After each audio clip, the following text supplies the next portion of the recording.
आप कह रहे हैं मुंबई में कोई भी घटना घटती है आपके लिए वो मैटर करता है। बाबा सिद्दीकी को जैसे मार दिया गया सर, ये लॉ एंड ऑर्डर आपको नहीं लगता एक बहुत बड़ा मसला बनता जा रहा है? सलमान खान को थ्रेट, उनके अपार्टमेंट के बाहर गोलियां चल जाए, बाबा सिद्दीकी मार दिए गए सरेआम सबके सामने। आपको नहीं लगता इस पे आंसरेबिलिटी फिक्स करेगी महाराष्ट्र की नहीं, जनता? मुझे लगता है कि ये गंभीर चीजें हैं। बाबा सिद्दीकी जी को अच्छी तरह से जानता था। बहुत अफसोस की बात है और हमें सीरियसली लेना चाहिए और सरकार ले रही है। लेकिन ये कहना कि लॉ एंड ऑर्डर का प्रॉब्लम है, आशीष जी, मैं आपसे सवाल पूछना चाहूंगा।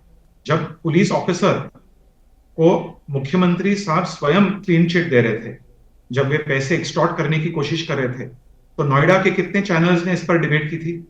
सर ये अलायंसेस के बारे में आपसे पूछना चाहता हूँ, चाहे महायुति हो चाहे महागठबंधन हो, देखकर कैसा लगता है कि अवसर की का कमिंग टुगेदर है? आपको इस बात का भय नहीं है कि कल को अजीत दादा पवार छोड़ के चले जाएं, टूट जाए, आपका अलायंस इंटैक्ट रह पाएगा कि नहीं रह पाएगा? ऐसा लगता है कि इंटरेस्ट की वजह से सब लोग एक दूसरे के साथ आए? देखिए, एक बात मैं आपको स्पष्ट कहना चाहता हूं कि 2019 के बाद महाराष्ट्र के राजनीति में जो डिसरप्शन हुए, इसकी एक वजह है कि अचानक कुछ पार्टियों ने यू टर्न लिया। इसकी वजह से बहुत सारे डिसरप्शन हुए महाराष्ट्र में, ये स्वाभाविक है। उस समय मैंने कांग्रेस पार्टी को इसके खिलाफ सलाह दी थी। उस समय मैंने आदित्य ठाकरे जी को इसके खिलाफ सलाह दी कि ये किसी भी पार्टी के इंटरेस्ट में नहीं है, ये महाराष्ट्र के इंटरेस्ट में नहीं है, महाराष्ट्र के जनता के हित में नहीं है। आज भी उद्धव जी ने कितने बार कांग्रेस के नेताओं को कहा कि मुझे मुख्यमंत्री उम्मीदवार अनाउंस कीजिए, और कांग्रेस पार्टी ने नहीं किया। आज भी मुंबई में कांग्रेस पार्टी मुंबई के 36 सीटों में उभटा ने कांग्रेस पार्टी को केवल 11 सीटें दी। आपको कांग्रेस क्यों के लगता है लोग सर कि बहुत उनको नाराज। मुख्यमंत्री ऐलान नहीं कर रहे हैं, अगर वो इंसिस्ट कर रहे हैं तो? जैसा आप कह रहे हैं, क्या वजह हो सकती है? अननेचुरल अलायंस है, वो अननेचुरल अलायंस है, इसमें कोई नेचुरल अलायंस नहीं है। आपको लगता है ये अलायंस भी टूट सकता है महाविकास अघाड़ी का? वो नहीं टूट सकता। अननेचुरल, बिल्कुल अननेचुरल है। Ideologically they are unopposed to each, they are opposed to each other. Maha Vikas Aghadi का आपने जिक्र किया, आपके पुराने सहयोगी, बहुत सालों से आपने साथ में काम किया, राहुल गांधी जी, जो हर जगह कैंपेन में बात कर रहे हैं संविधान की, जातिगत जनगणना की। आपको नहीं लगता कि महाराष्ट्र में उसका नुकसान महायुति को होगा? देखिए, 2024 के लोकसभा चुनाव में ऑपोजिशन ने एक फेक नैरेटिव चलाया कि यदि मोदी जी प्रधानमंत्री बनेंगे तो एक प्रकार से संविधान चेंज होगा, डेमोक्रेसी खतरे में है। यही कैंपेन आज आपको यूएस में दिखाई दिया। इसका नतीजा क्या हुआ? यूएस में भी ऐसे ही कैंपेन चला, और जो लोग लोकतंत्र को मजबूत करना चाहते थे, उन्होंने डोनाल्ड ट्रंप को जिताया। तो भारत में भी जो फेक नैरेटिव चला रहे थे, वो फेक नैरेटिव हरियाणा में एक्सपोज हुआ। हरियाणा में भी फेक नैरेटिव चला रहे थे, लेकिन हरियाणा की जनता ने उनको नकारा, उस फेक नैरेटिव को नकारा। महाराष्ट्र में भी जो जनता है, जो हमारे अनुसूचित जाति है, हमारे जो माइनॉरिटीज है, मुझे यकीन है कि इस बार वो उस फेक नैरेटिव को पूरी तरह से नकारेंगे।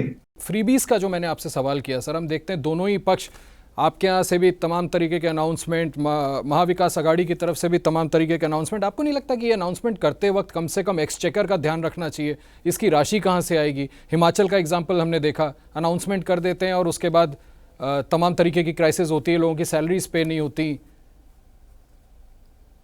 देखिए, एक स्टिमुलस पैकेज देने में और फ्रीबीज और रेवड़ी में बहुत अंतर है, आशीष। वो थोड़ा इकोनॉमिकली मैं आपको समझा दूं कि आप जब किसी भी महिला के बैंक अकाउंट में डायरेक्टली प्रत्यक्ष रूप से उनके अकाउंट में पैसे जमा कर रहे हैं, उससे एक प्रकार से भारत की, महाराष्ट्र की अर्थव्यवस्था भी मजबूत होती है। जो रूरल कंजम्पशन, खास करके ग्रामीण क्षेत्र में जो कंजम्पशन है, वो कंजम्पशन में बढ़ोतरी आती है। लोगों को फ्री इलेक्ट्रिसिटी देना, न्यू पेंशन स्कीम, जो मनमोहन सिंह जी जब प्रधानमंत्री थे उन्होंने भी इस स्कीम को स्वीकारा, उन्होंने भी इस स्कीम को मजबूत किया। उसको आप रद्द करते हो और ओल्ड पेंशन स्कीम की ओर जाते हो। ये सब चीजें, इनको आप रेवड़ी की कैटेगरी में डाल सकते हैं। उसको आप रेवड़ी के रूप में कैटेगराइज किया जा सकता है।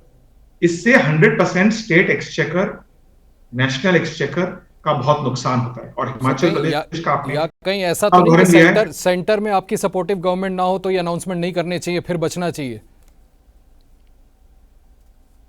देखिए, ऑपोजिशन के लोग भी ऐसे कर रहे हैं, झारखंड भी कर रही है।